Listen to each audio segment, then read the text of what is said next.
Welcome to Moving Iron with Casey Seymour and Greg Peterson, the podcast for anyone and everyone involved and interested in the business of ag equipment.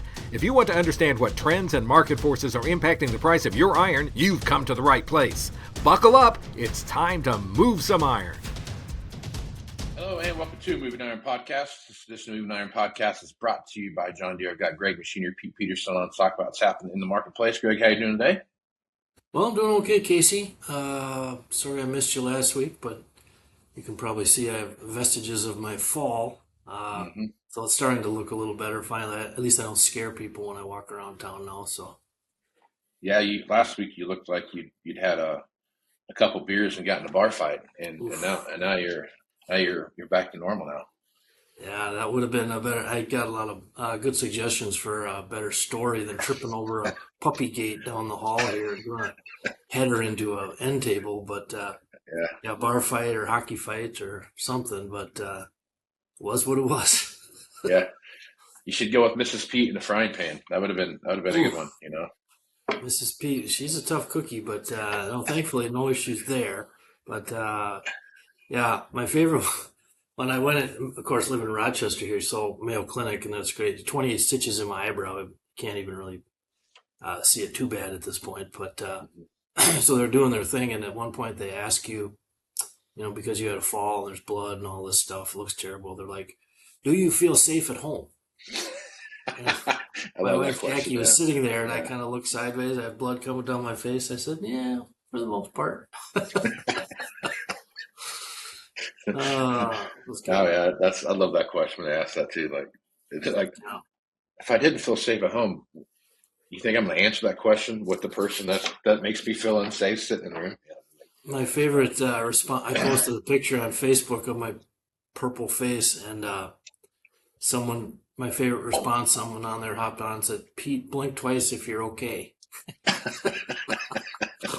Yep, I'm okay. I'm okay. Yeah. Back at it. Well, glad you're on the mend here, and next week you won't even be able to tell. So you'll be right back in the game. We'll see. Okay. All right. Well, so last Tuesday I had a couple auctions roll through, saw some pretty good pricing. Talk about what you saw, Greg. Yeah, I actually wrote a column just about last Tuesday, February 24th, for Farm Journal magazine. Casey, it was February is not really one of the busier months, but this year we are seeing an uptick. Definitely through the end of February, and March is going to be crazy, crazy busy. And I'm seeing kind of the split with auction pricing. So if it's good condition stuff, we're seeing again really strong pricing. So just a couple highlights from last Tuesday. So Big Iron and Sullivan had an online retirement auction in Arcola, Illinois. I think the guy's name was Randy Huber. And just a couple highlights. He had a really nice grain truck, an 07 International 4400 tandem axle. I think it had a Con 20-foot box, 278,000 miles and change. Went for $76,350 for a 19-year-old grain truck. It was the third highest price in 3 years on a 4400. Probably the star of that auction was the 18 model 9570R Deere tractor. Of course, four-wheel drive, 1,510 hours. So for a 8-year-old tractor, pretty low hours. That brought $318 1/4, which is the highest auction price ever on a 9570R, over 1,500 hours. Also last Tuesday, Adam Marshall Land and Auction down in Kearney, Nebraska. Had a really nice farm auction. The farm auction was actually in Litchfield, Nebraska. It was for Seth and Angie Kusira. I hope I got that last name right. But they had a 23 model Cornhusker 48-foot grain trailer that brought $58 1/4. I think that's the third highest auction price ever on a Cornhusker grain trailer. So I thought that was pretty good. 22 model Westfield MKX 1394 auger that brought $35,750. Highest auction price I've ever seen on a 94-foot Westfield auger. So that was Nebraska. Then there was a high interest auction, Casey, in Elora, Tennessee last Tuesday. That was for Eric Reed, a guy, kind of a younger guy. He has a big social media following. He goes as the crop critic. A lot of people wondered why Eric was selling. And I talked to him 2 days before the auction, had a nice long chat. But Eric had a sale by Clayton Auction, and he had a 92 model 4455, so kind of vintage, but 2,404 hours. That brought $80,000. So that just cracked into my top 20 highest auction prices ever on a 4455. You also had a 13 model 7760 6-row cotton picker, which a lot of pressure on cotton pickers, of course, right now, as we'd understand. 1,602 fan hours. That went for $197,500, which actually was the highest auction price in just over 3 years on a 7760. And maybe wrap it up, last Tuesday, there was an online auction by Tractor Tuesday, Zach Bosley out in Hastings, Nebraska. They had a pair of 22 model 8250 case combines from, I think it was from like a used dealer. One had 468 engine hours, went for $312 when you factored in the buyer premium on that. And that's the highest price on a 22 model 8250 in 14 months, so that was pretty good. And then they had an older 19 model 8250, 870 engine hours, did $244. So again, just a couple of the highlights last Tuesday. Good condition stuff was doing pretty well, I thought. Yeah. This is a weird time of the year for like that first quarter of the year. It's always especially January, February. The values that you see on equipment typically isn't the high point of the year by any means, right? And not usually, no.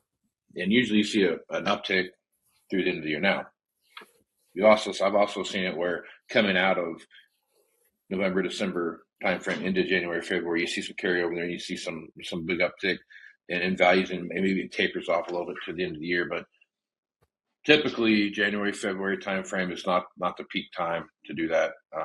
Usually, the end of the year is when you start seeing more of that, especially in the times that we're in right now. That's typically that last into the third quarter, going into the fourth quarter, typically the biggest dollars that you see associated with auction value during that time frame. As you're watching these things move along, as you've been through this, for 30 plus years, as you're watching these things tick along, what are some of the things that you're paying attention to now with the time that we're in, as we kind of, we've hit a leveling out point. I think everyone can acknowledge that it's not getting better, it's not getting worse, so we're kind of in the middle somewhere. When you're in these kind of time frames, what are some of the stuff that you've seen happen during these time frames that people should be paying attention to? Well, one thing that I watch pretty closely is the raw volume of auctions, which I know you kind of bird dog the same thing, volume of listings on the dealer side in aggregate. So I think that can tell tales. And right now, when I look in our system at machinerypete.com, I look through, and March is always, it's the busiest auction month on the calendar usually. But what I'm seeing right now is outsized busy. So we came off the end of 25 with, I think our data showed like a 4.5% jump in the number of auctions. I think that's accelerating here a little bit into first quarter of 26. And not surprised. I mean, basically the average age of the American farmer is what it is. And I'm just seeing a lot of auctions, Casey, in the pipeline where a lot of nice equipment, and you can kind of tell that it's either older farmers just deciding, well, maybe now is just, I maybe would farm another 2-3 years if corn and beans were higher, but rather than lose a little equity, I'll just retire. And also in the middle age range, like that sale last Tuesday in Elora, Tennessee for Eric Reed. Eric is very known on social media, high yield corn guy. And so people were surprised. They're like, Eric, why are you retiring? And it was a retirement is what it said. And, there's always chatter about that stuff. Eric actually called me 2 days before the sale, and we had a nice long chat.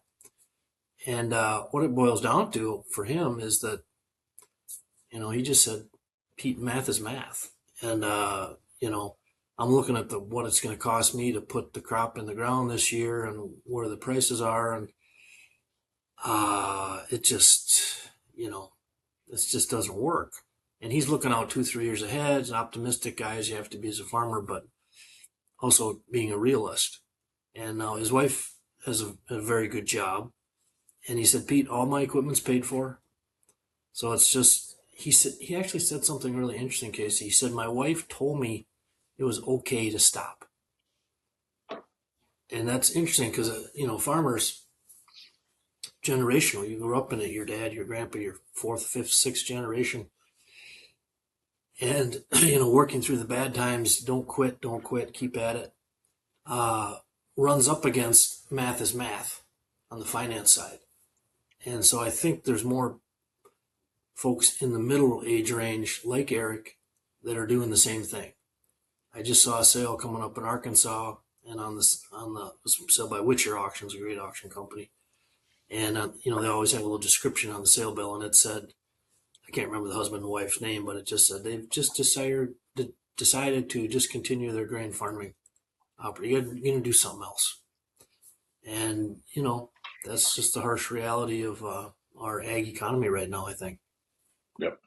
Yeah, for sure. And it's a tough marketplace, and it's you hate to see this kind of stuff happen, but every time that something like this comes up, you see those kind of things happen, and unfortunately, it's hard.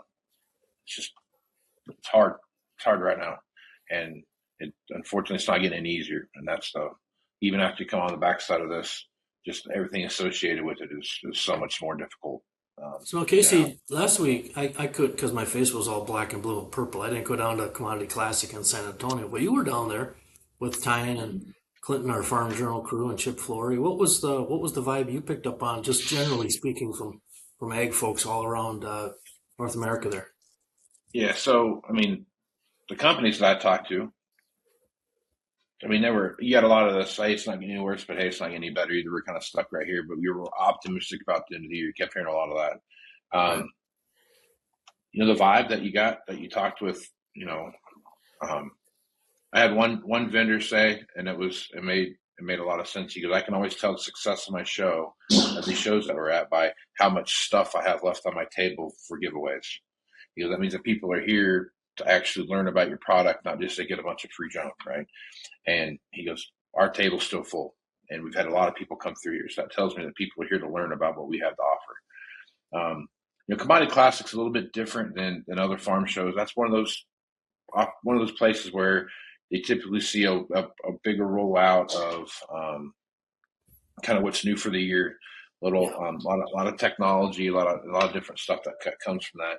And I think the conversations I heard with farmers talking, things like that, the conversations I heard, a lot of this echoed a lot of the same things. Hey, it's not getting any better. It's not getting any worse. It's tough out there right now. The same kind of reverberations that I saw out there. But what I did see a lot of folks talking about and looking at were, if I do spend this money, what are my efficiencies that I'm going to get? Right? What am I gaining from this stuff? And you saw a lot of those conversations when they were talking with vendors, like, hey, here's what I'm doing already, and I'm seeing this. If I spend the extra X, what's Y look like? And a lot more conversations around technology, a lot more conversations around how those efficiencies were going to increase cash flow or whatever on the farm. And the old adage is, if you listen to every seed company, you should be growing 700 bushel corn. But it's because it's like another guy equated that to drivers, or golf balls or whatever. Every time they come out with a new driver golf ball, you're going to get 5 to 20% more distance than you did before, or whatever. So I should be crushing 1,000-yard drives by now, but it's I think you identified. I think you identified something on the head there, Casey. I think the ag industry should probably look to the golf industry in the marketing end of things, because you're a golfer like me. We'll buy anything if we think it can make us hit it a half a yard farther or whatever. Yeah. So maybe we need some of that little more pizzazz marketing in the ag side. But no, it's interesting feedback from the farmers there, Casey. Before we started recording, I shared that I am seeing a lot more increased negative chatter because I kind of live in the social realm throughout the day doing what I do, just interacting with people and posting and stuff. So I'm seeing a lot more people anecdotally say, oh my God, used coupon values, oh, they're awful, they're awful. Now, I've been doing this 36 plus years, so I don't think there's ever been a sale I've gone to where someone doesn't come up to me and go, oh, Pete, these prices are terrible. And it's kind of why I started doing this 36 years ago. Not to be defensive and refute it, but I just want to come at it from a place of truth data wise. So 2 years ago in 24, values were falling like a frickin' rock, 20, 25% year over year. And we've talked about last 18 months, kind of this leveling out. I am seeing a little choppiness just developing here early in 26. I think tractors are performing much more consistently with auction pricing. Combines, we're starting to see a little situational up and downy, like those 280, 250s sold well last week on that online auction. Same sale had a super sharp S760 that no sale. I don't know what they wanted for it, but I did just look at S780 Deere average auction pricing, which I found a little interesting. So actually, so far this year, it's coming in just over 183. Now, it's early in the year, but I mean, last year it was about 264. And that leveling, see, last year at 264, that was barely down from the year before, which would have been 24 when it was 275-ish. So, we'll see if that continues to be a little choppy like that. But on the tractor side, we're seeing just much more consistent auction pricing is what I would say. Mm-hmm. Yeah, and I would say on the combine front, the combines they're an animal of their own, man. They live all that harvesting equipment. We're talking choppers, cotton pickers, cotton strippers, combines. I mean, any of that stuff that we're talking about there, those are significantly different animals when it comes to resellability and value and those kind of things, because there's so much that goes into them that's accounted for during the sell price, right? So if you're talking about a combine, you're looking at what's it going to take for me to get it ready for the field, right? So that's associated into that price. Cotton pickers, strippers, all the same thing, choppers, same way. All those machines eat parts. It's just a different animal when it comes to that. I would also say this: if you're looking at, and I'm not going to pretend like I'm some kind of expert on the cotton side, because I'm not. I got friends of mine that are, and I call them when I want to talk about cotton, and I'm not the guy. But when you start looking at choppers, you start looking at combines, those used to have 3 times a year where you would sell those machines ahead, behind, or ahead of, So basically, the first quarter of the year, you always saw a good run on combines setting up for wheat harvest, right? Spring harvest, and you would see a little bit of a lull, and then right before fall harvest started, see some other things happen, and then you would see the end of the year.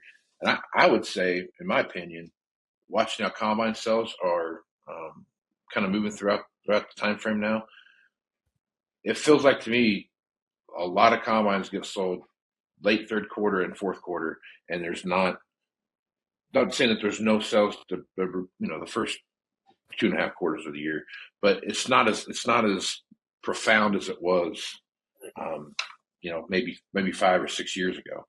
The chopper side of it too. I mean, if you're looking at where you're at there, I mean, that's the same concept. It's that last quarter of the year into the first quarter that you see some chopper purchases being made. Now, what drives late year, summer sales of choppers, if there's a drought and if things don't change, we're going to see some chopper sales because of drought situations that we see around us. But I just think the combine side of it is, in my opinion, where we're at right now in the time of the year, I'm not surprised to see some choppiness in the combine marketplace. Yeah, it is. I mean, early March, it's, like you say, it's not one of those sweet spots where your hair's on fire as a potential buyer. It is interesting on the cotton equipment side. Again, as a Minnesota boy, it's not really in my wheelhouse, but from a data side, it's been interesting. The ramp up in auctions, we do see, I would say, a higher increase in the Mid-South. So in that Kentucky, Arkansas, down in Mississippi area, Carolinas. And I just got looking at some numbers, Casey. If you take like a late model Deere, a CP770, and we just saw a pair of them sold within the last month here, auctioning. I think it was Jamestown, Mississippi. 23 models, 858, 876, I think, engine hours.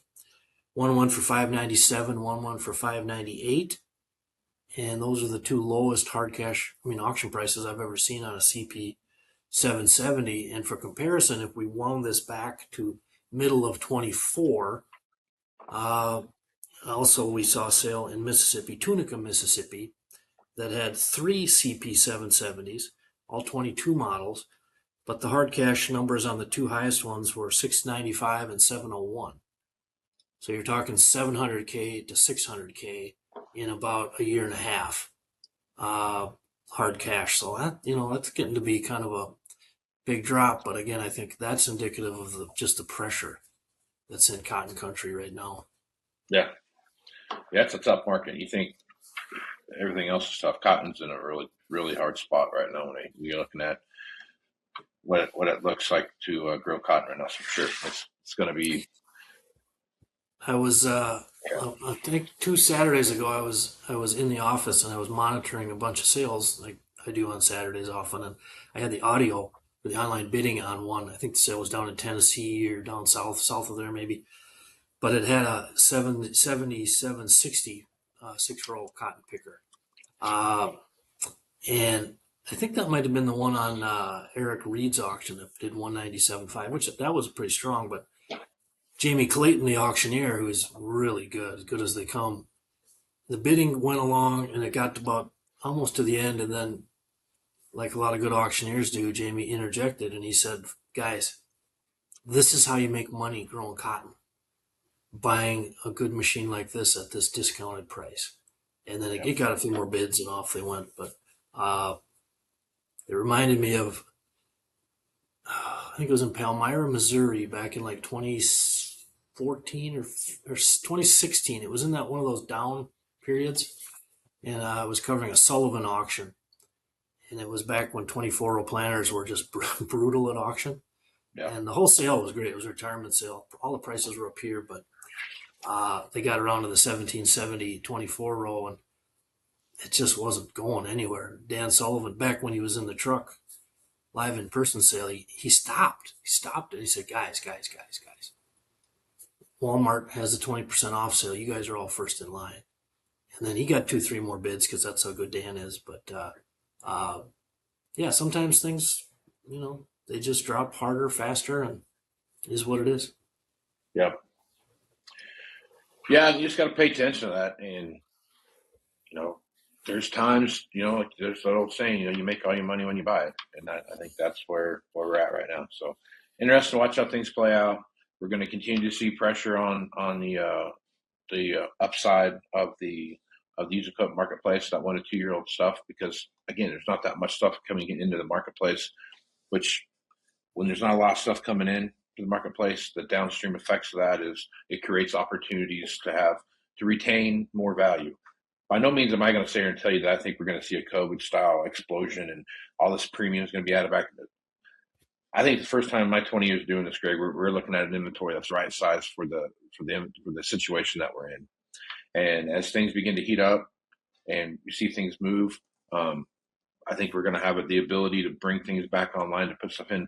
But the thing about it, Greg, is that the top end of that is so expensive that you're isolating buyers into certain groups, and those groups are what do you really need to spend your money on right now? And unfortunately, for the equipment space, the equipment marketplace it's not 1 or 2 anymore. It's 5 or 6 or 7, and in the line of succession when it comes to how I'm going to spend my money.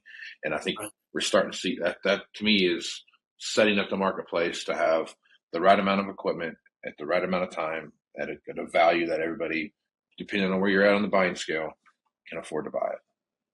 Yeah, I would agree. 36 years covering it, I don't know that I haven't seen that balance you're talking about, which is, it was a lot of blood in the water to get to the balance from the dealer side 2 years ago. And now on the farmer side, it's obviously a lot of pressure on the grain side. But yeah, I think overall, which is why at Commodity Classic, I was sorry I couldn't be down there for some of the new product releases, which, people might at a glance say, wow, it's pretty optimistic for manufacturers to be releasing new into this. But,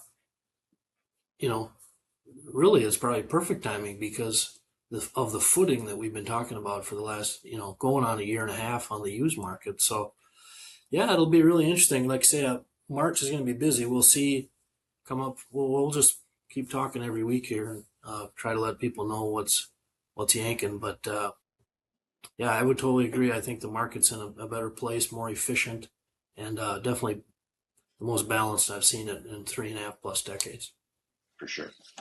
All right, Greg, good place to stop. Folks want to have you come talk to their group or show up at their auction or whatever. Best way to do that is just go to machinepeat.com or hit you up on your social media sites. Have our website, little contact button there. I'm happy to come out and tell you how to not trip on a puppy gate or whatever we want to talk about. So it's all good. You do have experience in that, so it'll be good. All right. Life's about Greg, hard knocks. That's right. Exactly right. That's exactly right. Well, Greg, appreciate you being on the podcast. We'll catch you again next week. Have a good week, Casey. Well, there they are, mocking you. See you next year, loser. That weedy area that's got you thinking, man, I hate that spot. Wish I'd sprayed better. Get the last laugh with a sprayer upgrade from John Deere. Precision upgrades that can increase your sprayer's performance, like ExactApply, advanced nozzles to give you more control at more speeds. It's just one of the many precision upgrades you'll find at johndeere.com. Now, let's see who's laughing. Welcome back to Moving Iron Podcast. I got Sean Hackett on to talk about what's happening in the world of commodities. Sean, how you doing today? I'm doing pretty good in a wild period here since the weekend, to say the least. It's to say the least, very much so. It's been a crazy news cycle here of late, and we've watched a lot of movement and a lot of things that have been pretty stagnant. Oil, commodities, a lot of different stuff that's out there. Before we jump into that, I want to talk a little bit about the late February, early March cold we talked about. We saw that come through, and we saw some very cold weather.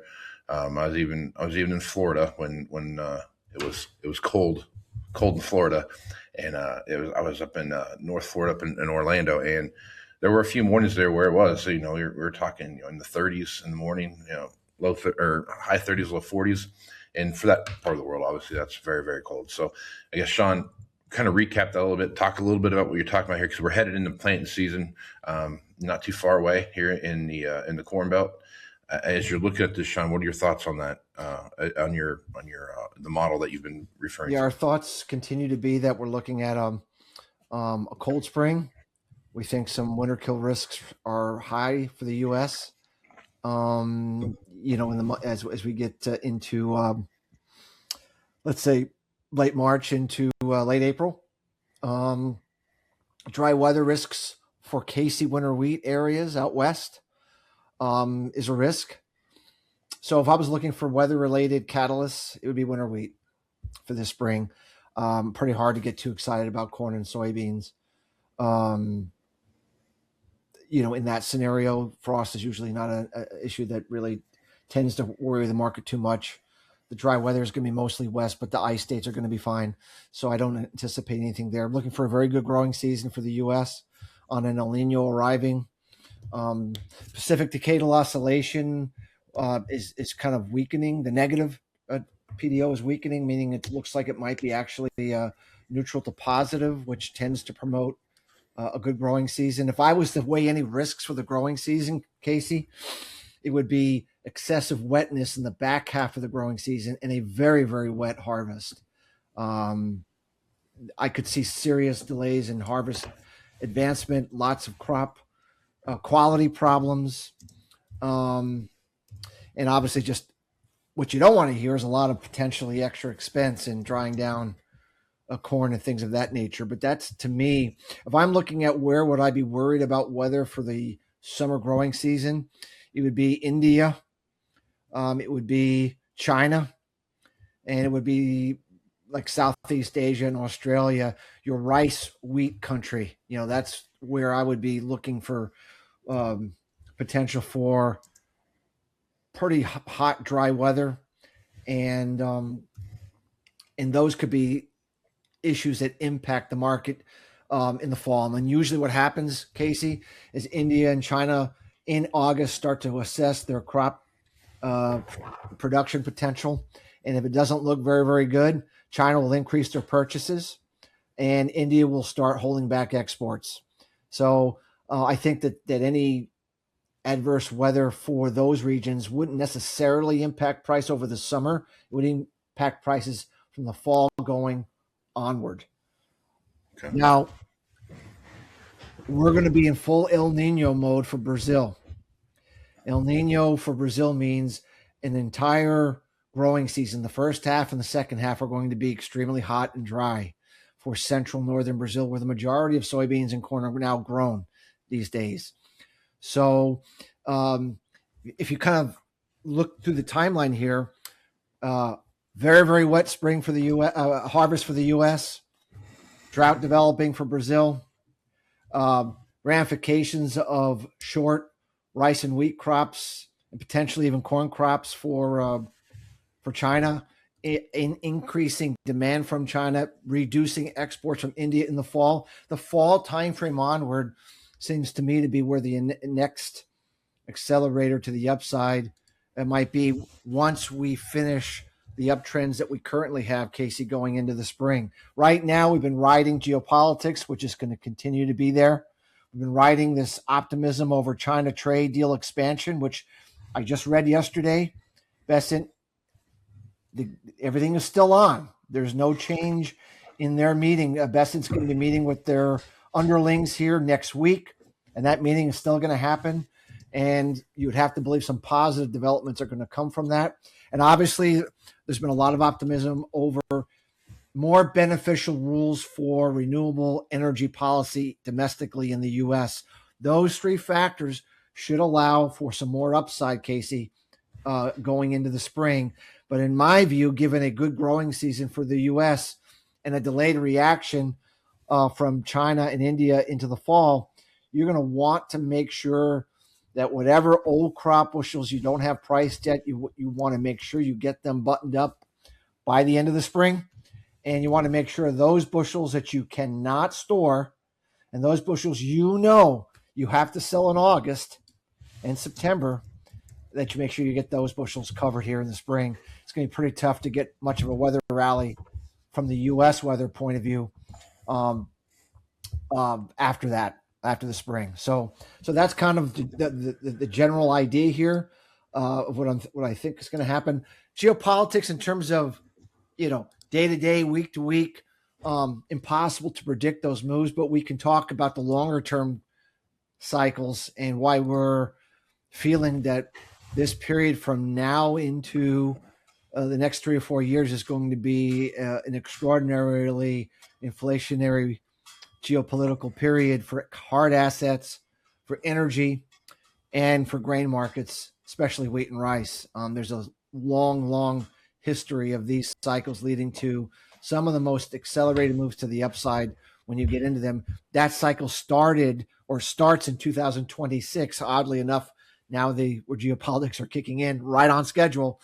Yeah. And they're really expected to accelerate into 2030. And we can show a chart and what that has meant and give people a bearing, get away from day to day, understand the long-term trends. What it means is you do not want to forward sell any more bushels than you cannot store and that you have to sell to keep the farm going. You want to make sure you gear yourself, keep the topside open on your future production. You cannot miss a phase transition higher if that's what's going to occur like it has in the past. And we can show in the chart what that looks like. So, okay, yeah, bring up your chart. Let's take a look at what you're talking about. Okay. Let's do that. Let me know when you see it up and if it's looking okay. All right. Yep, I see it. And I scroll just a little bit. There you go. Perfect. Okay. So there's not a whole lot of commodities that have traded since 1860. Crude oil didn't trade in 1860. Natural gas didn't trade in 1860. A lot of things didn't trade in 1860, but wheat has. So this is a chart of cash wheat prices. And there's a reliable cycle that approximately every 27 years, we get into what's called a geopolitical instability war cycle. And, for whatever reason, it takes almost 3 decades to harbor anger and discontent to where it leads into some type of a world issue that leads to all kinds of money printing, all kinds of trade flow barriers. Hoarding kicks in. Everybody wants to stockpile what they absolutely need. And so this is just going over this cycle, Casey. So the first part of the cycle starts right here in 1861 when the U.S. Civil War broke out. And you can see how the wheat price absolutely spiked higher during this approximately 4-year period going into the peak when the Civil War started to back off. 27 years later, we got into a Spanish-American War. For those remember, it had to do with Cuba. And you can see that, that was a situation in the 1890s and saw the wheat price head vertical. Not as big of a move as the Civil War move was. Then 27 years ahead, World War I, obviously everyone I think is familiar with that. We also had the Spanish flu during this period of time, oddly enough, just like COVID, Spanish flu, World War I, and we had a wild spike trade higher in wheat. That peaked right when World War I peaked. 27 years ahead, got us into the late 1930s, early 1940s during World War II. Another wild spike trade had the Dust Bowl that led into this, which was a wild weather volatility cycle. Then we had 27 years ahead, we had the Vietnam War, the war over communism. We had the wild spike trade in the early 70s when we had what's called the Russian grain robbery, when Russia essentially bought the entire U.S. grain ending stocks, especially of wheat, setting a wild price spike higher, one of the greatest accelerations in history. 27 years ahead, we got into the September 11 attacks, the war on terror, the war in Iraq, and had a wild price appreciation during this period of time. And then 27 years ahead is 2026. I titled it The War Over Resources, Iran, Russia, Ukraine. I mean, we already know Russia, Ukraine. We've already established that unrest. Now we're going into the Middle East and Iran. And this is setting off another accelerated geopolitical war cycle. And it's just amazing how repetitive these cycles have been. And the differences between how much, by the way, wheat's just a proxy. All commodities have done well during this period. I don't mean to say that wheat is the only one that does well. This is a measure of commodity inflation, hard asset inflation. All commodities do well, but we went back and looked at the price of wheat relative to the price of corn, relative to the price of soybeans, relative to the price of cotton, relative to the price of all commodities, and wheat tended to outperform during these periods of time, meaning that this was one of the best performing ag markets during these particular 4-year geopolitical phases, Casey. And so while we can't predict day to day, week to week, necessarily month to month, we can look at this and say the probabilities that this cycle is repeating is high, and that it needs to run its course, and that when it's all over, the wheat market, the commodity markets, the grain markets, which are exceptionally undervalued, the energy markets, which are exceptionally undervalued, should outperform. I will preface by saying that typically metals and precious metals tend to go first. They tend to be the first movers in these cycles. They tend to go a year or two ahead of the cycle. And of course, that's already happened. Yeah. So I look at this, and while this is terrible for humanity and the humanitarian consequences and the inflation and the loss of life that comes from these geopolitical war cycles, and the in many cases the famines that are caused by some of these cycles, it is very, very inflationary for those producing hard assets, for those producing wheat, corn, soybeans, cotton. So if you're in the business, if you're in the ag business, if you're in the business of growing these supplies,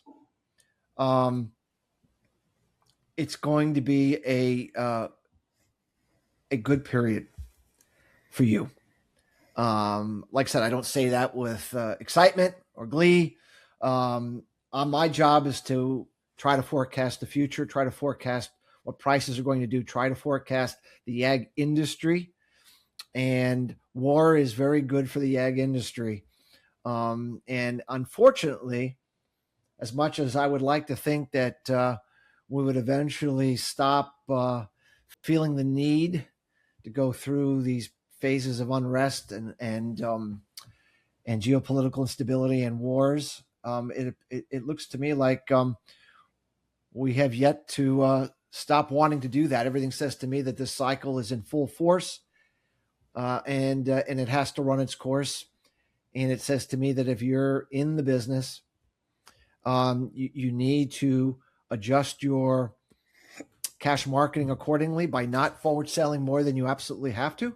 And just keep in mind that this is a very good cycle for you, even though it's a bad cycle for many. For those in the ag sector, it's a very good cycle for you. Having adequate storage on the farm is probably the most critical asset that you can have right now, is to be able to hold back when prices are unattractive like they are now, and then to be able to sell when the prices are good like they were a few years back. And if this cycle repeats and we see it again, and we get another big run, you want to have the ability to sell those bushels out and then forward sell more aggressively. That's how you're going to manage this. You can't miss dollars higher like we saw between 2020 and 22 by overselling the future. You have to participate in that. If you're going to eat the losses during the tough times, you have to make hay, no pun intended, when the times are better. And this particular cycle is the dominant cycle of this part of the move. The last cycle was more like COVID, money printing that led into some geopolitical unrest. This cycle is pretty much primarily a geopolitical cycle. The cycle that comes after this is your weather volatility cycle. So in every commodity inflationary period, it's about a 15-year period, and there's 3 waves higher that roughly last about 3 years, and then you get 2 to 3 years of correction. 3 years up, 3 years down, 3 years up. It's 3 waves up, 3 waves down. This is the second wave higher. Each one has a different driver. This one's geopolitical. The next one's going to be weather volatility. The last one was really a monetary story. And that's pretty typical. You get 3 different reasons for why something moves. But this one is geopolitical, and this one is where wheat, rice, and energy tend to outperform. So I was looking at your chart, Sean. There was a pretty sharp run up, and obviously, just like any sharp run up, there's a sharp run down. Typically, how long do these run ups in price last during these time frames? Well, in every 15-year period, each wave roughly, on average, lasts approximately 3 years. 3 years, okay. All right. Specifically, the geopolitical cycle, when the geopolitical cycle is kicking in, if you look at all those price surges and you average the time from start to finish, it averaged about 4 years. Okay. So that's why I'm saying this period from 2026 to 2030. By the way, it doesn't mean you have to wait till 2030 for the peak. The peak could occur in 2028 or 29. It just means that it typically takes around 4 years for that cycle to blow its top off or have a crescendo to where that geopolitical cycle or that geopolitical stress backs off. Okay. And the next cycle, the last cycle of this inflationary cycle, will be the weather volatility cycle they've talked so much about on your show. That period from 2028, 30 into the mid 2000 late 30s, where we have no sunspots, wild weather volatility based upon the solar cycle. That'll be your weather volatility cycle, like the Dust Bowl was in the 30s, or like the sea surface temperature volatility cycle was in the 1970s.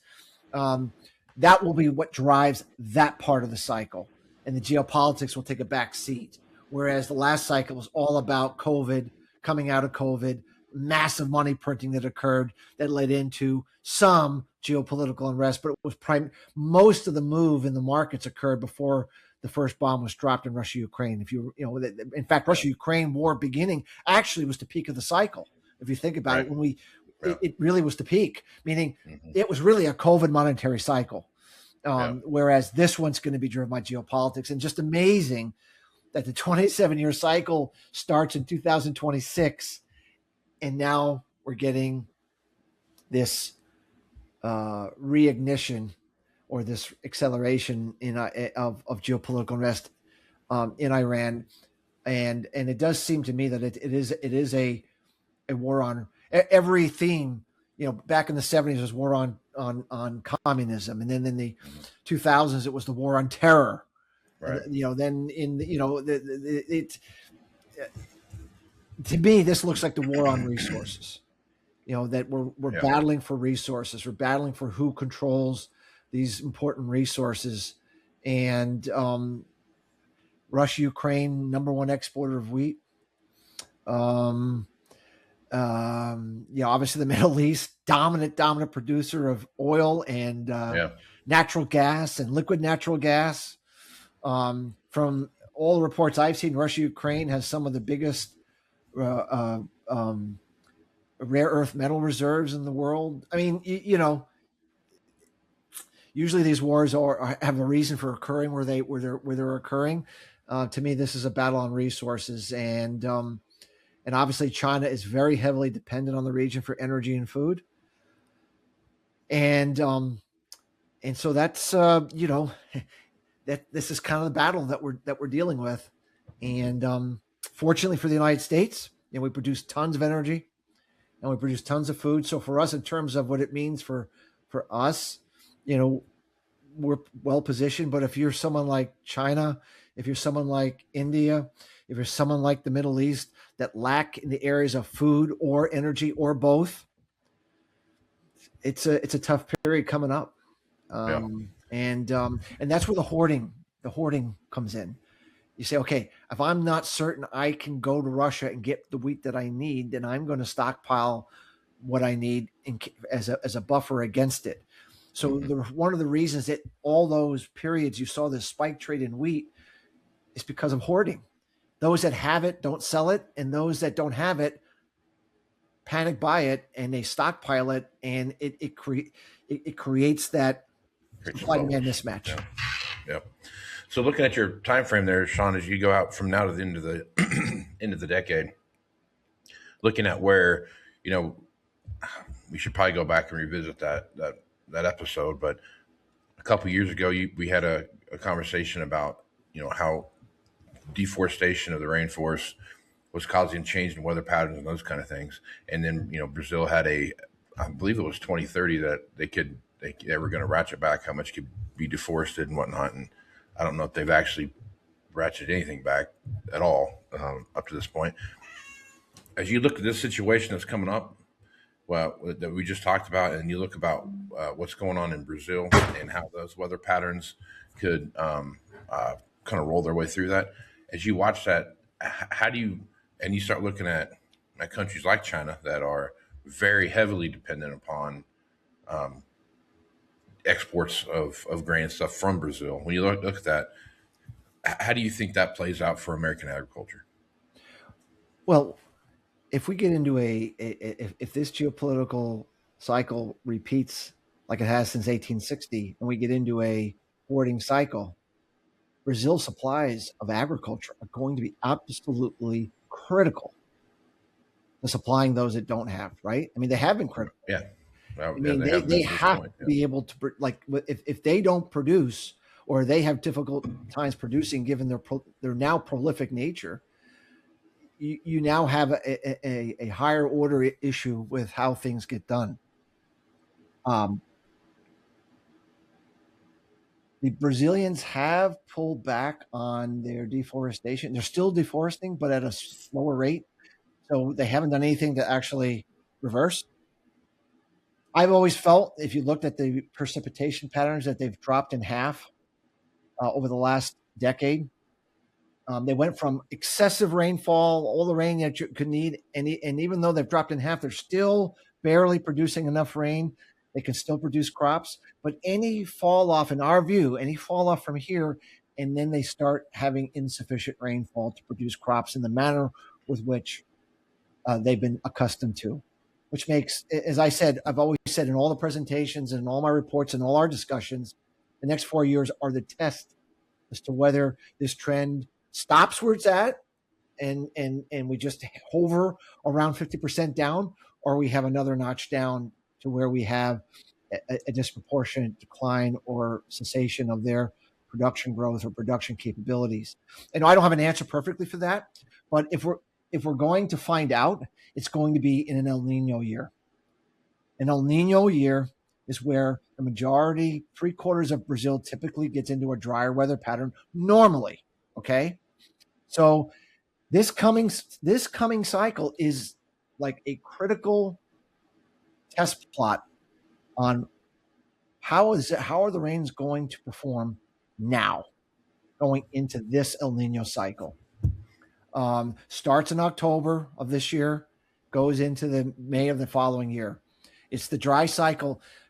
It's really going to be critical to gauge their rainfall versus what they've been seeing.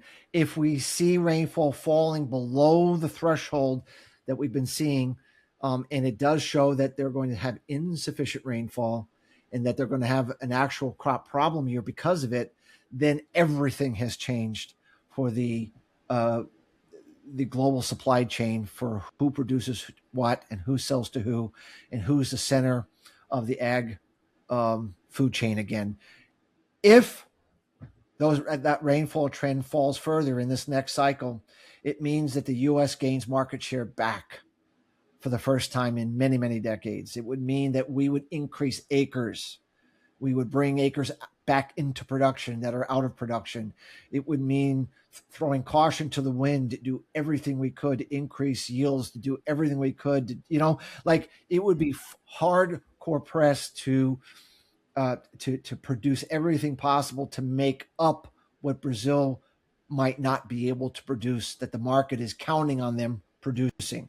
Like I said, I don't know for sure because obviously we've never had a Amazon deforestation cycle before. All I can say is we know the trends have been down 50% consistently. We've been seeing a steady decline by 50% ever since we've been moving down this path of accelerating deforestation.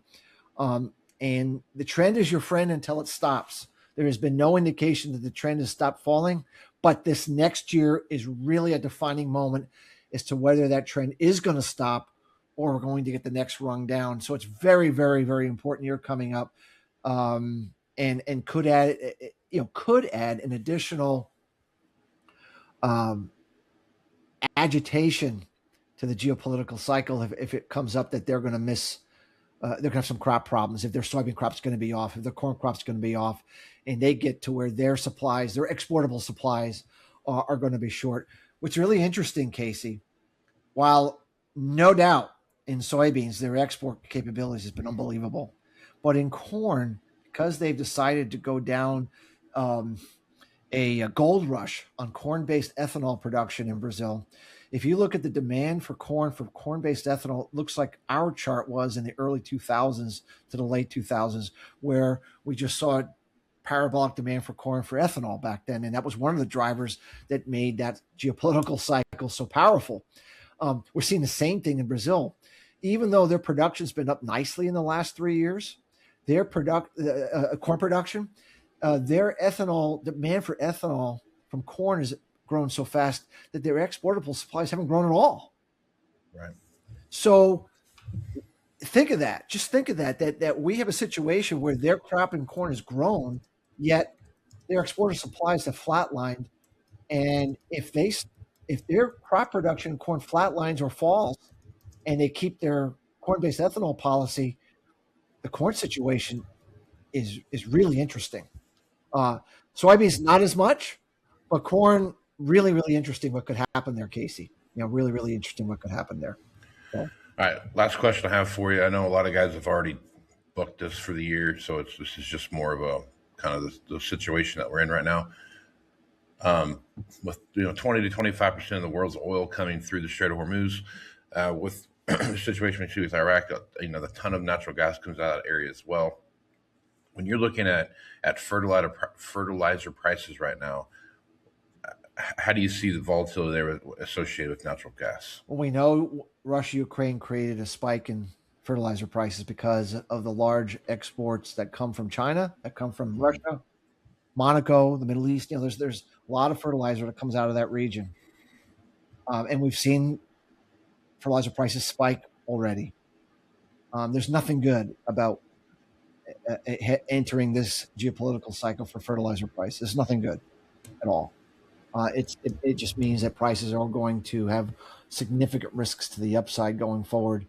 And so the fertilizer side is going to be another reason that agriculture yields become challenging, or that agricultural prices would need to go higher in order to compensate the farmer for that critical input being so high and going higher. You know what I'm saying?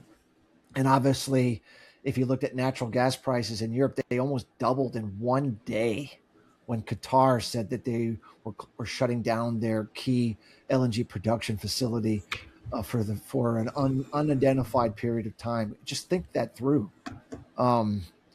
It's just not good for fertilizer prices and for the world, for the region. And it's going to embolden the Russia-Ukraine, both the Russia and Ukraine. It's going to embolden Russia-Ukraine to dig their heels in. And I could easily see a contagion. Usually these geopolitical cycles, there's a contagion that spreads from one region to another. And I could easily see this in this Iran, Middle East, not only being a contagion for other Middle Eastern countries, but being a contagion for a resurgence of Russia-Ukraine unrest as we go into 2027. And there's nothing good about that in terms of fertilizer and wheat supplies. And that's what makes the weather in China and the weather in India during an El Nino so very, very important to follow, because if they have poor crops this coming cycle during El Nino and their supplies come up short at a time of geopolitical acceleration to the upside and high fertilizer prices. I mean, that's what happens, Casey. We always talk about synchronicity of cycles, right? Mm-hmm. A couple of reports ago, I showed all the different cycles of inflation that have led to large increases in hard assets over 1,000 years. We had solar cycle, we had monetary cycle, we had the interest rate cycle, we had geopolitical cycle. There's times when they're on opposite sides where one cancels each other out. There's times when a few cycles are in synchronicity. The more cycles that are in sync, the greater your potentially the inflationary impact. Prior to this cycle, the most synchronous period for hard asset inflation was the mid 1600s. We had all cycles but one in an inflationary upswing. Anyone that follows the Ice Age and what happened to food prices and commodity prices during that time in the 1600s knows it was one of the most inflationary periods for hard assets and resources that we have seen. In this particular cycle, every single cycle is now in synchronicity for the first time in 1,000 years. So it just means that everything seems to be in alignment monetarily, geopolitically, weather volatility wise, and interest rate wise to lead to this war on resources to why this phase is the war on resources, right? Like there's a reason that this is a war on resources. It's interesting because the world figures this out. Like they figure out what the problem is and then they do something about it. And it's just very interesting that this is going to be termed the war on resources. And we have alignment of every single inflationary cycle pointing in the up direction heading into the 2030s. It's just very interesting that that's what the war is, that what this geopolitical instability cycle is all about. And it makes sense that it would be about resources. Yeah. Very much so. Well, we're also at a point in time in history where you have very similar to, go back in history and look at all the stuff where you have one dominant world power, the United States, and an up and coming world power in China. That if you look at it historically, how those two, systems or styles have clashed with each other along the way, there's always been a lot of volatility and a lot of geopolitical stuff through proxy wars. And well, I think the historians call it monetary regime change. Yes, Change the rules of how the economy operates. When British lost their role and we gained it, it was a major monetary regime change of how the world operated economically. And it looks to me we are going through a monetary regime change. I don't know. No one can say exactly what that will look like, but it won't be what it has been. It won't be what it is today. It'll be something different. And anytime you change the monetary regime to something different, hard assets, commodity assets, food assets, energy assets tend to reprice during that part. As you correctly point out, throughout history, have tended to reprice into that new monetary system. Historically, what has led to these monetary regime changes is excessive indebtedness on a country-by-country basis. We had a sovereign debt crisis in the 1930s. We had a sovereign debt crisis in the 1970s. We clearly are in a sovereign debt crisis now. And so excessive debt leads to these monetary regime changes just by force. The system cannot continue to operate in that kind of excessive, ever-growing indebtedness, and something has to change. And when you change an indebted system, it means ultimately the new system has to reflate your way out of it, which means the hard assets maintain their purchasing power. And that's why hard assets, commodities, energy, food, precious metals have tended to fare well during these periods of time. And I don't think there's any question that we're in some part of this phase. And up now is the geopolitical instability part of that phase. Yep, for sure. All right, Sean, good stuff as usual. I'm sure you've got some speaking engagements coming up this time of the year. So you work in a place people can come check you out. Any upcoming speeches you got? I was speaking in South Dakota. I can send you some of the dates and where it's going to be. But I'll be in South Dakota. I'll be in Iowa. I believe I'll be in Maryland. So some different places here over the next few months. Right on. Well, Sean, appreciate you being the podcast. If folks want to reach out to you, get more information about what you're doing at Hackett Financial, what's the best place to do that? Our website is Hackett, Hackett advisors.com. We have a Twitter page at Faradex11. We have a LinkedIn page as well. And, from time to time, we do put out some information on some of these cycles about what we're thinking, what we're looking at. People can go there to keep tabs of what we're thinking if they see value in using statistics, cycles, and correlations of the past to predict the future. Right on. Well, Sean, it's always fun to have you on, man. We'll catch you again next time. Thanks, Casey. Always a blast. All right. Stay tuned for more Moving Iron podcast after these messages. Well, there they are, mocking you. See you next year, loser. That weedy area that's got you thinking, man, I hate that spot. Wish I'd sprayed better. Get the last laugh with a sprayer upgrade from John Deere. Precision upgrades that can increase your sprayer's performance, like Exact Apply, advanced nozzles to give you more control at more speeds. It's just one of the many precision upgrades you'll find at johndeere.com. Now, let's see who's laughing. All right, welcome back to Moving Iron Podcast. I got Michael Porter here with John Deere to talk about the new 8R tractor that rolled out here at Commodity Classic. Michael, appreciate you being on the podcast. Yeah, no, thanks for having me. Great. So talk a little bit about your position, what you do for John Deere. Yep, so I'm the go-to-market manager for large tractors and tillage for John Deere. So I help kind of launch the new products as well as work with dealers to get trained up on them and then really work on how we market this tractor to the customers who are ultimately going to buy it. Right on. All right, so let's talk a little bit about this new tractor. So I walked around it, and it's It's big. It It's is a big tractor. A lot of stuff going on there. Yeah, so brand new for us. Really 6 new models, if you will. We have obviously the one behind us here, the flagship 8R 540. We have that in a wheeled as well as a 4-track. And then we also have a 440 and a 490, both in the wheel and our 8RX 4-track lineup. So brand new, completely redesigned units. These are new frame, new even line for John Deere at the factory that these are going to be rolling down. And we're really, really excited for customers to finally get to see it. Yep. So talk a little bit about some of the stuff. Like one thing that stood out to me, first thing I noticed when I looked at it was the air inflation systems that you had on the tires, right? Yeah.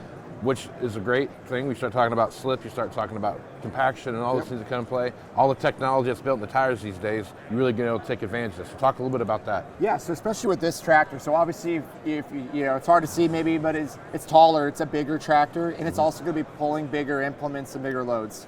So central tire inflation has become more important on a machine like this for a couple of different reasons. So one thing we haven't talked about, but this tractor is capable of transport at 60K, so 37 miles per hour. Right. So if you take the transport speed plus how much extra weight we're going to start maybe carrying with big 3-point mounted planters, things like that, more important that we're airing up on transport to maintain, you know, good, less rolling resistance and keep it stable on the road, but then being able to air it down to get all 540 of this horsepower to the ground. Right. So really that CTIS becomes more important in a machine like this when we start thinking about the ability to go really fast down the road and then pull really heavy loads in the field. Right, yep. So you talked about the new speed that you're talking about, and one of the other things from a safety perspective that I liked when you guys were talking about this, and it's been on other 8Rs before, but the engine braking system that's there. Talk a little bit about what you see there. Yeah, so again, when we look at what this tractor is going to be doing, one of the main applications when we talked about designing this was big manure tankers, right? Yep. That's a big part of the industry, and customers wanting to be able to slow those down. You're talking 15,000 gallons these days in some of these big grain carts and big planters going down the road. Engine brake's a big part of that. So it's a true engine brake. It's not an exhaust brake like maybe some people are familiar with. It's true in the cylinder combustion engine brake, and that really helps slow down the machine. So again, if they're going down the road, to do 60K with maybe a big manure hauler behind it, it's important to be able to slow down, and that just gives them the confidence so that they're not, uncertain on the road. And we paired it also with a new ILS system, so it's kind of a system here where it's not just one little feature. We built a lot of features around something like manure hauling, right? So ILS feature we introduced, it's a bigger, overall heavier system, but we also have roll control. So going down the road, this is taller, we are going faster, it really keeps it level. And then we paired that with our new steering system called reactive command steering.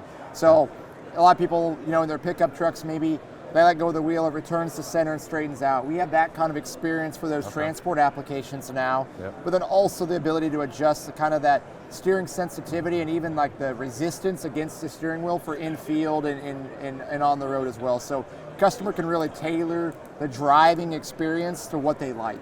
Okay. All right, so talking about a bigger tractor, sets up way higher, you got a lot taller tires, you got a lot of stuff going on there. Talk about the visibility from the cab from when I'm in the field. How's that going to, if I'm used to like an 8R 370, for example, how's that experience going to be different? So this tractor, and it really depends on tire configs and stuff, but roughly a little bit around a foot, maybe a little bit more taller than an 8 today.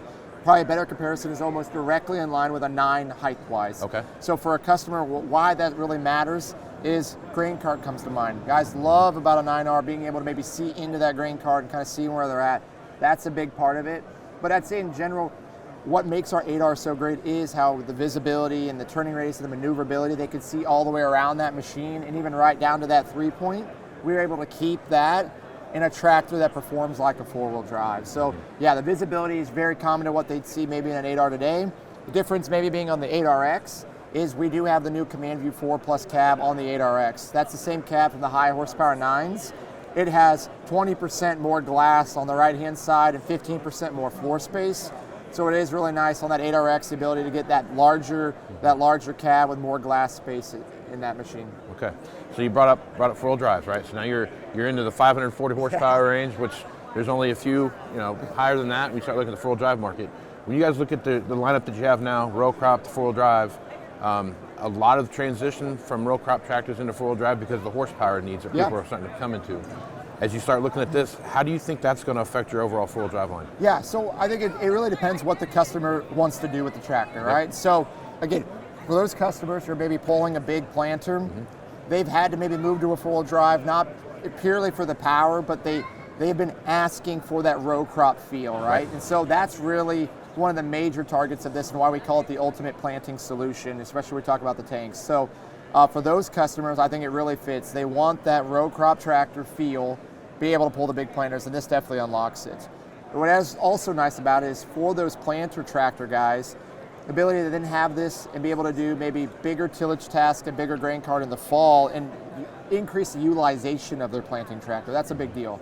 But when we talk about the four-wheel drive, there's definitely still a market, right? Sure. I mean, if your primary focus for this unit is tillage, the power to the ground and the weight that a four-wheel drive has even over this will still outperform. You know, if you take a 540 9R and you take an 8R and you hook them side by side, that 9R is still going to pull harder. Yep. But for those customers who value maybe the comfort, the visibility we talked about, and the tight turning radius and maneuverability, it's a great option to maybe not have to go to a four-wheel drive if they don't need that power and that weight all the time. Right on. Okay. Yep. Well, Michael, appreciate you taking time to talk with me. Folks want to get more information about this, johndeere.com? Yes, deere.com or their local John Deere dealer is a great place to start, and we got lots of information out there on this thing. Okay, appreciate it. Thank you for having me. Mate. Thanks.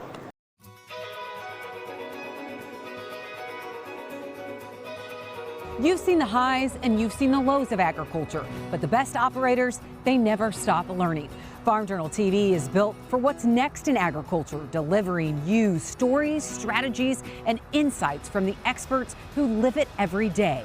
Get the edge your operation deserves. Start your free trial now at farmjournaltv.com. All right, welcome back to Moving Iron Podcast. Got Aaron Fennell on, talk about what's happening in the marketplace. Aaron, how you doing today? I am terrific. Good deal.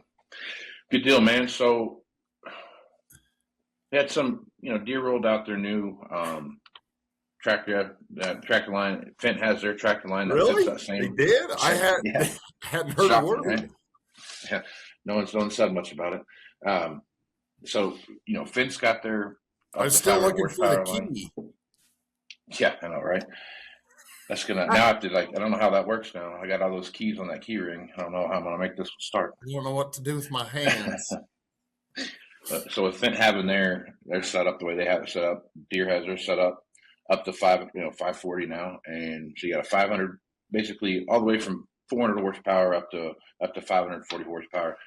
I give Case 2-3 years before they roll out their version. They did come out with that Optum 440.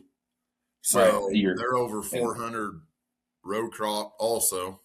Yeah. So if you're looking at how those things play together, you start looking at the four-wheel drive market. What's that look like? And the thing about these tractors that, I walked around, I was in the Commodity Classic last week, and I walked around the Fendt and kind of got to look at it and the Fendt 1050, and I walked around the Deere 540, and just the sheer size of these machines is on the Deere side, they had a 410 sitting next to it, an 8R 410 sitting next to it, and then the 540 sitting next to it. And it was, the best way to describe the Deere was it's like take a 9R and take out the articulation joint, right?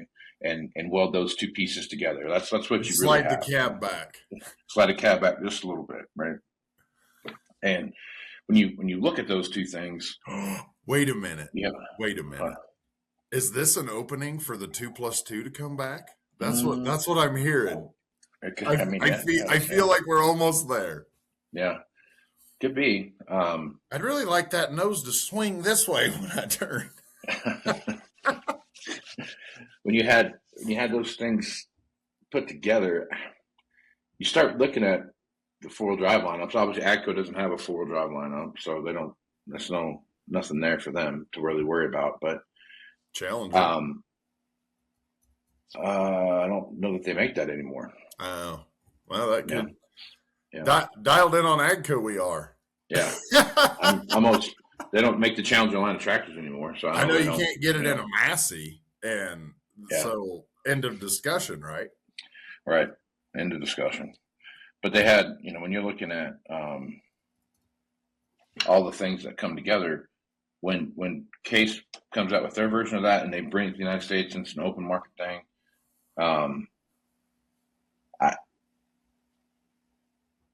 it's going to be weird to watch how the full drive market takes hold and what's it look like. Is it going to be row crop all the way up to 600 horsepower before you start seeing people roll into that?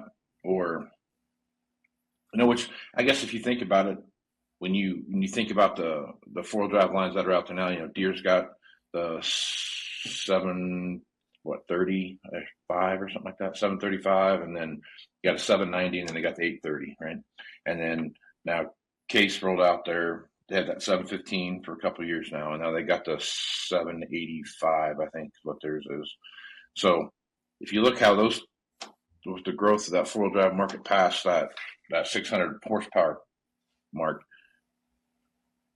this fits into that pretty well, right? So now you go up to 540 and you roll into, 600 horsepower, 640 horsepower, maybe then you start hitting the 700s and into the 800s. That almost like they did it on purpose, right? Because they knew to fill out the portfolio. I remember when you and I first started working together, the evolution of the 4-wheel drive from a just sheer horsepower machine pulling big equipment to really the transition it made into the row crop farming operations, right?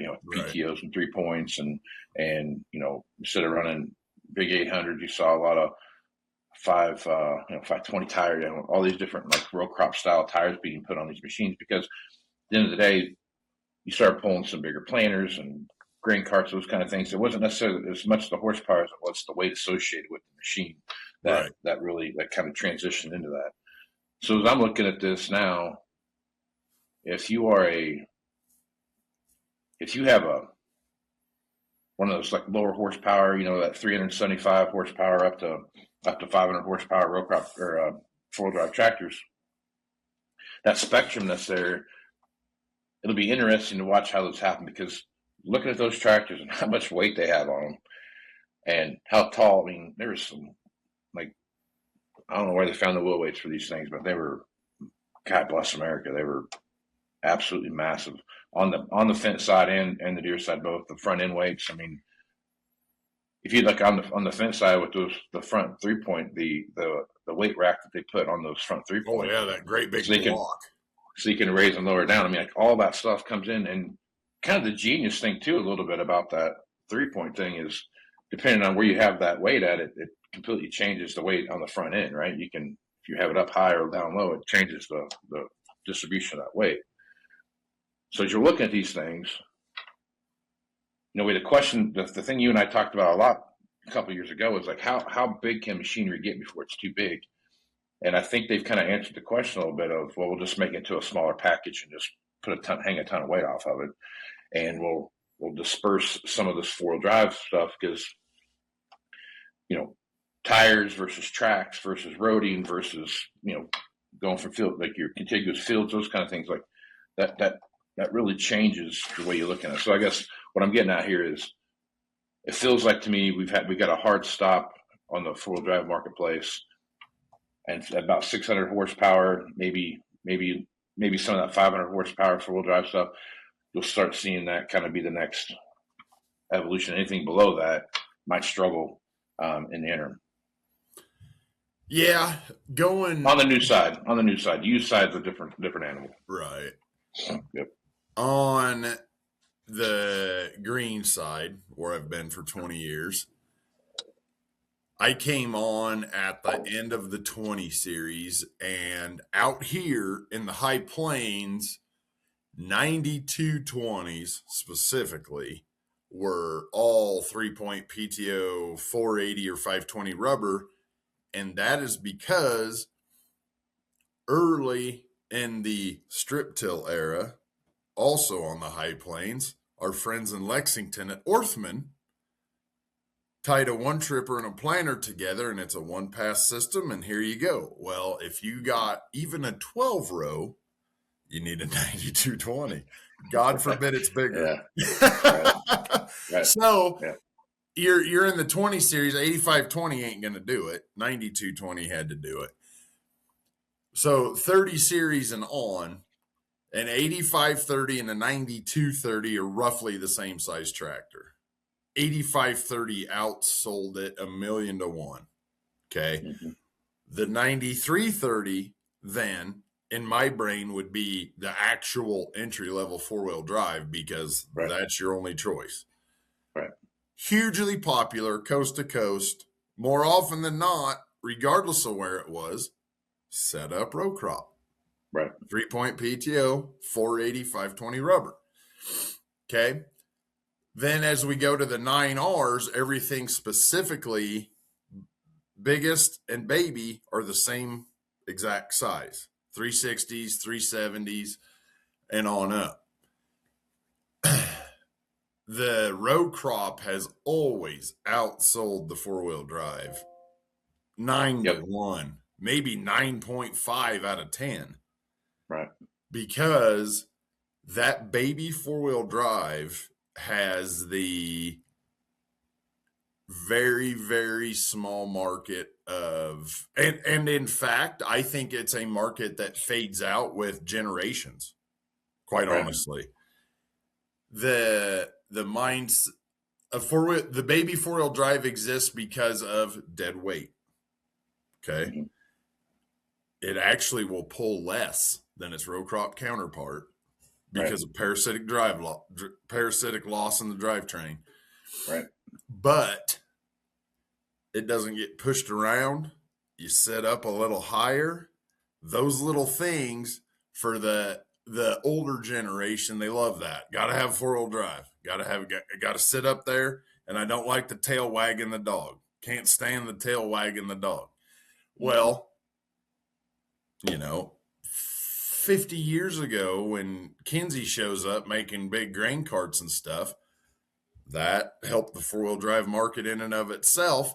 And that kept those little ones alive big time too, because of the tail wagging the dog. East of here. Out here, that little 4-wheel drive, that's our tractor. We drill with that. That's kind of the baby on the farm. 8430s, 8450s, 9230s, all the way 9R or 9360Rs. But as we've reinvented the wheel, so to speak, and now we're all the way up to 540 engine horse in a row crop package,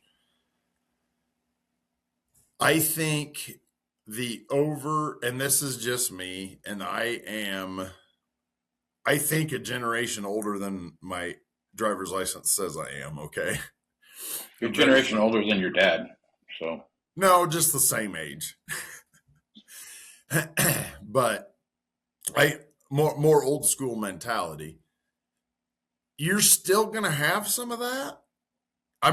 That 8R 540 might go outpull that 9R 540, both properly ballasted, and do it all day, every day, just like an 8530 will outpull a 9230. But you're getting into the realm there where the implements are so big and are so badass, where you're going to have some tail wagging dog. Okay. Right. Now, maybe that doesn't matter because I'm not sitting in the seat, nor is anybody. I don't know. But in the actual function of the machines, the big box, the power coming out of that big box versus the little box is still going to hold its value. And I could honestly, Casey, I could see that 440 being the number one selling tractor in America. No question. Mm-hmm. But 540, I think once you get over 500 horse, you got to really, really, really, really have specific things for that tractor to do. Much as your guys' article, which is where I've read the most about the tractor, that thing, as John Deere said, it's almost as though that 540 is specifically made to run an ExactEmerge DB90. Like that is why that tractor exists. 10 mile an hour. I don't care if it's uphill like this, go. It's got a generator mounted on it to run all the electric stuff on the planter. It's made for that. The big planter, the big air, whatever, that takes all that juice, all that power, and by electrical power, that's what that thing's for. It's specific uses. To go have that, to be a multi-unit guy and go from 410s to 540s and go anhydrous with them and do this and all that. I mean, great, but somewhere there's going to be a hard line in the sand about, okay, switch frame size. I feel like. Yeah. So that's obviously they built those machines with specific use cases in mind, right? I mean, They were, obviously they did that. So it's just like anything. They didn't build it to go chisel by Walsh, Colorado. No, they certainly did not do that. Unless the chisel's a 200-foot chisel. So I mean, that takes a lot of 20 bushel wheat to pay for that tractor. Yeah. No, you're right. I mean, the difference in between the machine is like the frame size. That you just talked about, right? It's not an 8R frame. It's not a 9R frame. It's something in the middle, right? And real quick, Casey, like you were talking, the 410 next to the 540 on the Deeres, and structurally larger the 540 is. Mm-hmm. Have you ever seen an 8410 parked next to an 8R 410? Oh yeah, it's half as big. Yeah, half as big. Half. Yeah. Mm-hmm. Dude, and that's supposed to be the same tractor. Yeah. Yeah, I think that's the dynamics that play into that thing. I think you're right. You're looking at, if you want a 9R that has a turning radius of an 8R, that's what you're getting, right? But you're getting horsepower and stuff to the ground, and as nimble as a row crop supremacy 9R 490 would be right now today. Yeah, it is awkward as hell compared to that 8R 490. Yeah, just point blank. Yep. And so I think that as you start looking down the road, you start looking at autonomy and those kind of things. I think one of the bigger things people worried about, because the thing about autonomy is not, they roll out autonomy, they're not making cabless tractors tomorrow, right? They're going to make tractors that have autonomous capabilities. And would you rather have something like a bigger 8R running autonomously, or would you rather have a large frame, big huge monster of a tractor out there running around that's a 9R? And I think 8R is the Fendt 1050, those kind of things like that, 940, those kind of things, like all those tractors are the ones that fall into that, where autonomy, it fits, the horsepower fits the autonomy, I think is what I'm getting at here. So I think as you're watching that transition thing happen. Now, on the other side of this, you start looking at the use side of the machinery. If you are a guy that's looking for some bigger horsepower, I think you have a great opportunity to roll into a 9R or a Steiger or something like that has and start looking at maybe having a pretty good opportunity to make that jump if you want to, because of how that pricing falls into play. The flip side of that too is those are going to become a niche of those machines. Somewhere like when I first started this in 2006, I remember if you had an 8440, 8640 style John Deere tractor on your lot with 3-point PTO on it, people came and got it from me. People bought it from you immediately. Like it went pretty quick. But because of where that machine fell into the marketplace at, we started looking at the early, 20 series, 9,000 series tractors, where those fell into the market at. That created a niche for that specific tractor, right? It's not a massive, huge machine, right, but now I can hook my bigger grain cart to it and be okay because of the weight of the machine. I got 3-point. I can do some things with it. But I think you're going to see a similar package of that now, because just like we talked about earlier, and for the past, I don't know, 12, 15 years, every four-wheel drive that's come out, well, for the most part, every four-wheel drive that's come out off the production line has at least PTO on it, right? So when you start looking at how those machines fit into there, if you're a 370 to a 450 horsepower four-wheel drive buyer, or that's kind of what you've been looking at, there could be an opportunity there. But because of the new side, in my opinion, falling off production-wise, you could create a niche in there to where if you had those machines, you might have something that's going to retain value a little bit better than it has in the past because of where it falls on the used side. Right. And if you start looking at like a 410, the 410's kind of always been an outlier in the marketplace. It's just that 400 horsepower, going from 350 to 400, and you get above that 400. That's always just been kind of an odd duck. It was until the last couple of years, and now it's the crown jewel. Now it's banging out. But remember that when that tractor first came out, it was like you got to have triples on it because of the, I haven't seen one with triples on it forever. But when you're looking at how those niches get developed in the marketplace, it's because of what happens on the new side that then translates back into diminished sales someplace else that then create an opportunity to where if you have those machines, I think you have a great opportunity to really retain value that you probably wouldn't have retained anyway. So here's what I want people to think about when you're looking at this right now. So if you're looking at the overall marketplace right now, the amount of one-year-old machines that are coming on the market, I've talked about this before, the amount of one-year-old machines coming in the marketplace are small. I mean, we're talking like in a typical year, one-year-old combines coming in the marketplace would range anywhere between 2,000 to 3,500 machines, right? That's a typical year, regardless of the economy, right? We had as many machines get sold, and now, granted, completely different animal now with the price of equipment, but I'm just saying, like, if you look at where those things are trickling through, it's about a third, if not a quarter, of what it normally is, right? This order writing period, it's not going to be any different, right? So row crop tractors, planters are, they're just flying off the shelf on the used side.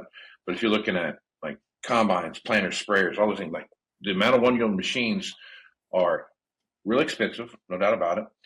But they're not going to keep feeding that line down, which is going to open up opportunity to where if you are someone out there right now that's got a 5 to 7 year old tractor, your opportunity to sell that machine for I don't want to say premium because that's not the right word, but retain a ton of value in that machine, you're going to have a great opportunity to do that. If you have a 2 to 5 year old tractor, I think again you're going to have some opportunity to retain some greater value in those machines as you push those things through, because again, you're creating niches and things that for where there's not enough used equipment that's going to come back and backfill. Now, all of that being said, I think for the first time in the past, my 20 years doing this is the first time where the inventory is going to be right sized for the buying marketplace. And even if there's an uptick, and I've had lots of conversation about this, a huge uptick in the marketplace, and you start seeing all this crazy stuff happen, I don't think it changes the buying patterns of anybody, because so many other things, farming is so freaking expensive to do, right? Whether you're looking at inputs, whether you're looking at interest rates or whatever it is you're doing, that from when we first started doing this, equipment was decision 1 or decision 2 on the farm. Now it's a decision 7 or 8 or 9.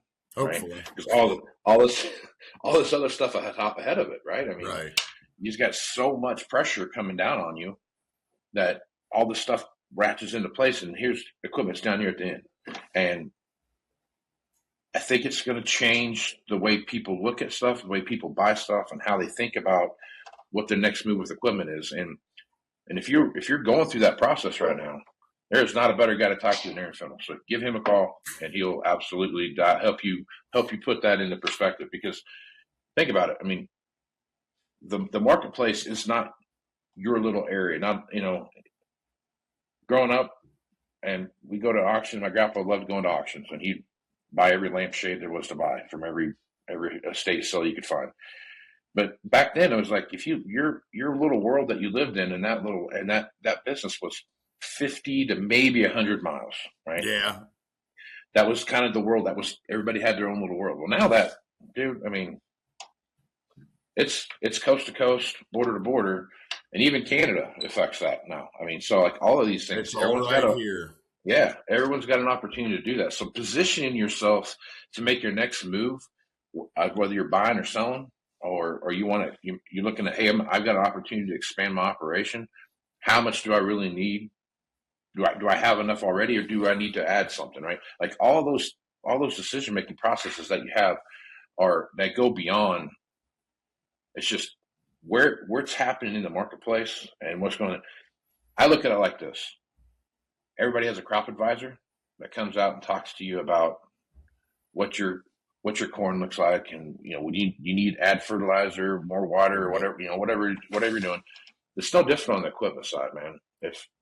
If you're working with somebody that's not that can't talk to you about all the stuff that you have in play, right? What's the market doing? Where's it headed? Why are things happening the way they're happening? These things are in place. We think this stuff's going to happen. It's no different than having somebody sell your grain for you. Why did you sell my corn today? Well, because, and we decided to bomb Iran, and now oil is contracting, which is bringing up the price of corn. And, now we see we've seen whatever it's been, 25-cent rally in corn. I mean, all that stuff starts to add up. It's no different on the equipment side. Right. Like truly understanding what's going on in the marketplace, what is driving the things that are happening out there is so important. You can light a lot of dollars on fire or put a lot of dollars in your pocket. Yep. And that's very simply one way or the other. And you can buy a tractor today and we can tell you that, hey, we think this is what it's going to look like when these things start happening. And then, a flock of black swans land and on the pond. The next thing you know, we were wrong, right? Well, the same thing happens everywhere else. But if nothing crazy happens, which in today's world is not. Wait till noon. Wait till noon, something crazy will happen. But as you start watching these things tick together, there are so many nuances that change the value of equipment. And the thing about the value of equipment, how things bang along, is it's the equipment cycle's a year. It's 12 months, right? Farmer goes out, plants their crop, decides, okay, I think we're going to have a good crop. Looks like things are going to work the way they're going to. We start projecting out what we think our revenue is going to be. We have a harvest, and then we start looking at what's our next purchasing opportunity look like. Farmers this is my experience.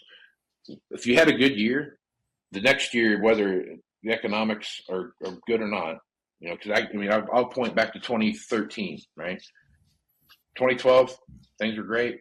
Things started to slide, but they had a good year in 2012. Things started to slide in 13. People went out and bought a bunch of equipment, right? And then just kept getting worse through 14, 15, 16, kind of started rebounding a little bit at the bottom of 16 coming out. If you have a good year, the following year will be a good year in sales when it comes to equipment sales. And that's just how it works. So know that as you're going through this process, thinking through this process, and there's opportunities for you to make a deal and buy stuff. And like the old adage, you make all your money when you buy it, right? So start thinking about that as you go through. And again, if you're going to go through a trade cycle right now, is it best for me to trade at the beginning of the year, middle of the year, or end of the year? Like, where's that time frame? What makes the most sense? I would have said, like I was saying this in 25, like the best time for you to sell a piece of equipment is not at the beginning of 25, it's going to be the end of 25. And that played out, right? We saw that happen at the end. So working with people that can, like Aaron, that can walk you through what's going on in the marketplace and making that buying decision is so important to what you're doing with you have to look at your machinery the same way you look at a bushel of corn, right? When's the best time for me to sell it and why, right? Or when's the best time for me to hold it and why, right? All those things make such important decision-making processes when it comes to the profitability you see on your farm. Oh yeah, absolutely. The machinery is just like everything else. Yeah, 100%. And the more it's treated that way, the easier it is. Right, 100%. All right, man, good place to stop. Folks want to reach out to you, get more information about High Plains Wholesale and stuff that you're doing over there. What's the easiest way to do that? Well, you can catch High Plains Wholesale on TikTok and Facebook. I share the same deal and some different specials on my X account at Aaron Fintel, and you can find me also on Facebook and LinkedIn. You can call me or text me 308-760-1193. Right on, man. Appreciate you being on the podcast, Aaron. Casey Seymour, you can find me Facebook, X, Instagram, LinkedIn, I think TikTok. I know you can find us on Farm Journal's YouTube channel. If you want to watch this, if you want to listen to it, go over to AgWeb and check out the podcast section over there. You can see everything that you want to see there. You can also go to AgWeb as well, and they do some write-ups based on what we're talking about here and kind of match a few things up with what we say with what they see happen in the industry. So some good information. So check all that out. You can also find us on Farm Journals TV. You can find that there. You can watch this there as well. If you are a dealership and you want to find a different way to work with your customers and look at some broader way of predictively analyzing what's happening in the marketplace, give me a call and I'd be happy to help you walk you through a product that we're working with right now called Equipment Match. Check that out. So I am Casey Seymour. I want to thank Aaron Fennell and Greg Machinier, Pete Peterson, Sean Hackett for being on this edition of Moving Iron Podcast. Let's go move some iron, folks. Out.